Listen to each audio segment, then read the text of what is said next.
Good afternoon, everyone. Bill Wrenchler in the 1011 Now streaming studio. Hope everyone is having a nice Monday afternoon. Again, it's Monday, and that means, again, we have our regular streaming segment, Consumer Safety Spotlight, with the Better Business Bureau. So we'll go ahead and we'll jump right in, and we'll go ahead and bring in Josh Planos with the Better Business Bureau. Josh, how are you doing on this Monday? How was your weekend? It was good. It was good, Bill. Happy to be here. We're getting closer and closer to 4th of July weekend, which is always a special time of year. So excited for that. Absolutely. And again, another interesting topic today, again, with the 4th of July holiday coming up.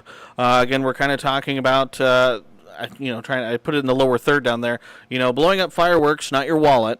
Again, one of the times of year that, again, a lot of people, a lot of folks can spend a lot of money on fireworks and big 4th of July celebrations and things like that. And again, it usually is a good time, but we also want to make sure people are careful. Again, both just safety-wise, neighbors, and everyone around you, and for yourself. Again, and making sure that you're not getting taken advantage of as fireworks stands just explode all over the place. Yeah, without a doubt. I mean, even with seasonal or holiday specific marketplace opportunities, there are still things to look for to ensure that you're dealing with a reputable company. I think for a lot of folks, the assumption is you can kind of throw consumer best practices out the window when you're dealing with, a roadside stand or maybe a company that only exists for a couple of weeks per year. But I would actually say that the opposite is true, that it's much more essential that you're doing your research because these can be incredibly dangerous tools, right? If you are setting off something that was incorrectly assembled or setting off something that has been returned a number of times. There are things to look for to ensure that fireworks, which are a huge part of Independence Day festivities, are as safe as they can be.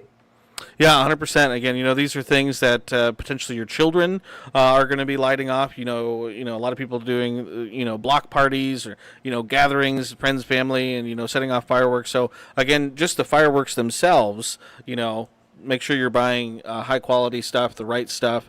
But also, again, following local laws regarding when you can set off fireworks, how long you can set off fireworks, being cognizant of your surroundings, especially now in Lancaster County and in eastern Nebraska. Drought conditions are terrible. Again, make sure you're properly disposing of fireworks and things like that. Yeah, without a doubt. In Nebraska, I believe you have to be 16 or older to discharge fireworks unless you are directly being supervised by an adult. There are very specific windows of time in which you are legally allowed to set off fireworks in Lancaster County. I believe those are between 8 a.m. and 11 p.m. on July 3rd and 8 a.m. and 11:59 p.m. on July 4th. The National Safety Council, or Nebraska Safety Council rather, has a really good rundown of the rules and regulation based on county that I would encourage folks to look into, because the last thing you want, right, is to inadvertently be violating a city ordinance when you're trying to have a family celebration or celebrate the holiday. But absolutely, like you mentioned, Bill, wind and fireworks do not mix, and it can be very dangerous if you are setting off pyrotechnics in high winds or drought conditions. So certainly we would encourage folks to watch, your preferred local weather coverage. I would imagine 1011 has a great bit of information on this, especially as we get closer to the holiday, or to check, the Department of Agriculture and Forestry website to be aware of any of those danger of fire or burn bans rather. And certainly it's always best practice to keep a water hose or a bucket of water or a fire extinguisher on hand, just in case an accident were to come up. Yeah, and it's also not just where you're setting off the fireworks. It's where some of these things could be landing. In an open field, across the street, wherever that might be. Again, it only takes a spark, and with how dry it's been, you can have something get out of hand pretty quickly, and that's, I'm sure, something no one wants on their conscience, especially during the holiday season. Yeah, my grandfather was a firefighter, and so fireworks were actually never really a part of our holiday festivities. But he could tell you some stories about the bad side of this industry. Certainly, there are safe ways to go about enjoying the holiday, but you want to make sure that you're at least reading the labels, following those best practices, having the hose on standby if necessary. Just because we would like to think that everything's going to go according to plan and nice and smooth, but Some of these fireworks by design take erratic routes once they get into the sky. So you want to make sure that the things you can control, you are controlling. Absolutely, 100%. And again, what you kind of touched on it briefly there, but just to dive a little more into it, again, we have so many firework tents that are going to be popping up. Some of these are just local, kind of individual sellers, I'm sure. Others are maybe part of a more maybe national chain or national company. Can you kind of go into some of those details, and again, what to look out for? Again, if you're trying to buy fireworks, again, I'm sure the Better Business Bureau probably has information on maybe best places to go or best reviewed or reputable companies to buy from. We do. You certainly want to make sure that you're bringing your business to a trustworthy seller if at all possible. Since sales are seasonal and are made from temporary locations and roadside stands, it can be really difficult to know which company you want to bring your business to, because many of them look very similar. However, certainly you want to do a little bit of research ahead of time. I know folks typically see something out of the corner of their eye and they stop and then the purchases are made. But if you can do a little bit of research, figure out whether or not this company has a BBB profile. Those are free. Those are worth investigating, because you want to make sure, right? If they have contact information, you can get a hold of them. Say you purchase 10 boxes of a product, and you open the first and it's tampered with, or it's defective. You want to make sure that you can at least return some of these products. You want to make sure that the packaging, right, it has not been previously tampered with. You want to ensure that these folks can offer proof of purchase, that they can provide manufacturer's information, that they can demonstrate some sort of familiarity with the product, and they're not just buying and selling, willy-nilly. Because as we've mentioned, these are dangerous products when they're discharged incorrectly or when they're incorrectly assembled. So certainly you want to work with a company that probably didn't originate overnight. Ideally, this is a company you've gone back to time and time again and you can trust. But if it's a blank slate approach, you want to make sure that they've done a little bit of due diligence with regard to having that contact information, whether they choose to respond to complaints or customer reviews. All of this and it is a mix, right? And it'll help you make the best decision for yourself and for your family when you take it into context. And we talked about this last week a little bit when we talked about navigating, buying tickets, summer concerts, again, College World Series, things like that. But if you can, pay with your credit card or something that has some sort of protection built in, and the same holds true in this scenario as well.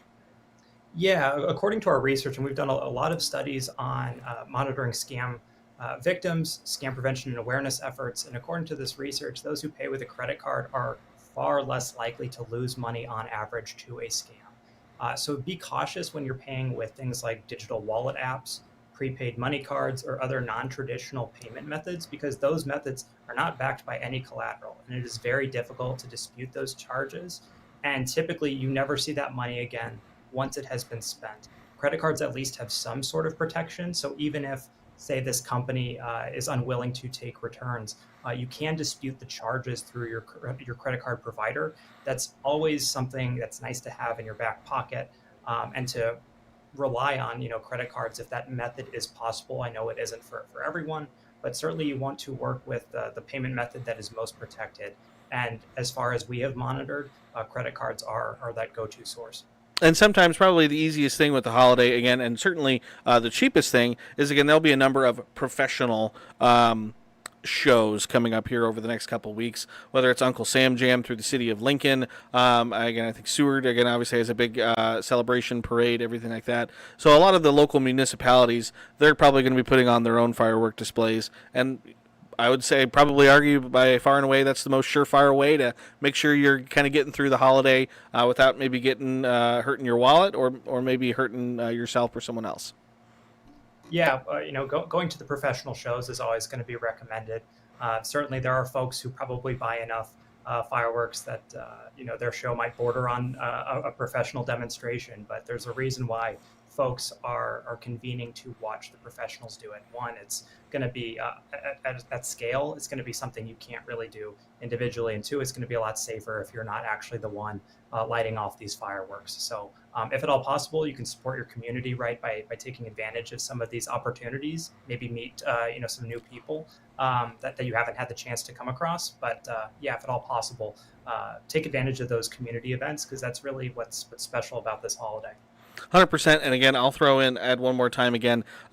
There's exceptional drought in Lancaster County, basically all through eastern, northeastern parts of the state. Again, that's the worst category of drought conditions. So again, exceptionally dry so far this year. And again, the fuels, you can look at people's yards. They're yellow, they're cracked, they're dry. Again, stuff like that. Again, you mix fireworks in with that, you could have things go sideways pretty quickly. So again, urge everyone to be extremely, extremely careful during the holiday, in terms of potential fires, and again, as well as the safety and all the rest of it. So Josh, I think, again, pretty short and sweet again today. I think we covered everything. Did we miss anything?